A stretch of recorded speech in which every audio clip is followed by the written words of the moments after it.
September 1914.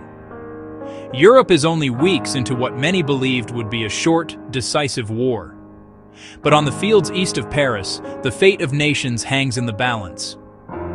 What happens here will decide whether France falls, or the First World War becomes a years-long nightmare. This is the First Battle of the Marne.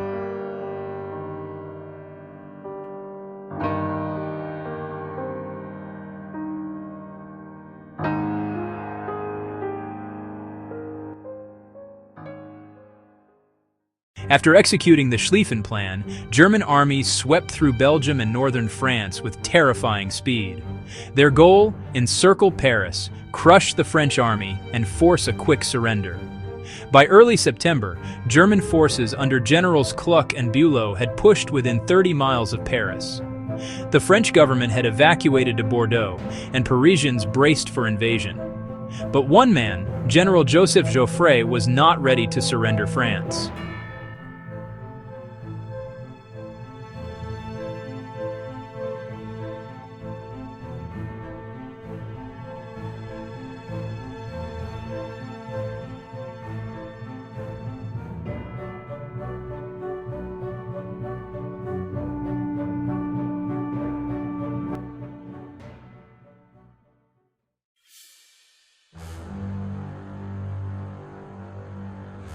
Joffre reorganized the battered French armies and issued a stirring message. The hour has come to advance at all costs.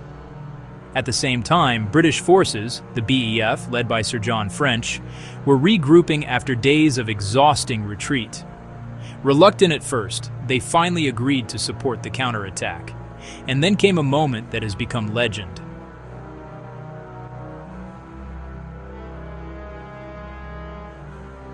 Paris taxi drivers, thousands of them, were ordered to ferry troops of the French Sixth Army to the front.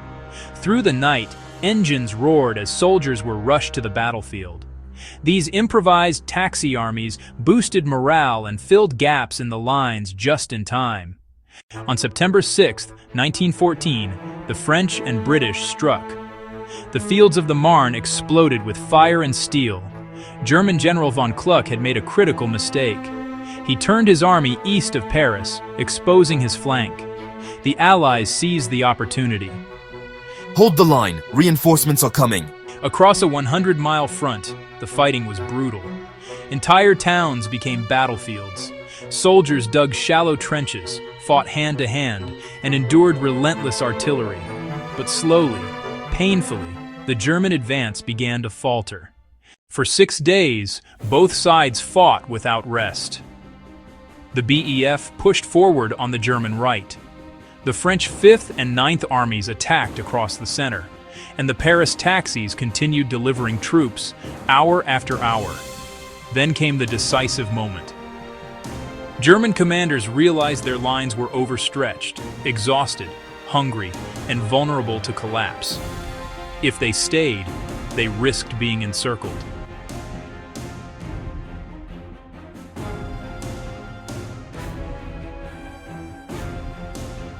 On September 9th, the Germans began a retreat across the Aisne River. The Allies, shocked and thrilled, advanced after them. The cost was staggering.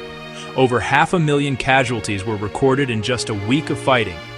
But the strategic result was undeniable. Paris was saved, France survived, and the German dream of a quick victory was shattered. The Germans dug in, the Allies dug in, and across 400 miles of countryside, the Western Front became a maze of trenches. The First Battle of the Marne did more than halt an invasion. It marked the beginning of the long, brutal stalemate that would define World War I. The First Battle of the Marne was not the end of the war, but it was the moment the world realized this conflict would not be won in a matter of weeks. It would be fought in mud, fire, and sacrifice, for years to come. This was the battle that saved France and shaped the course of the 20th century.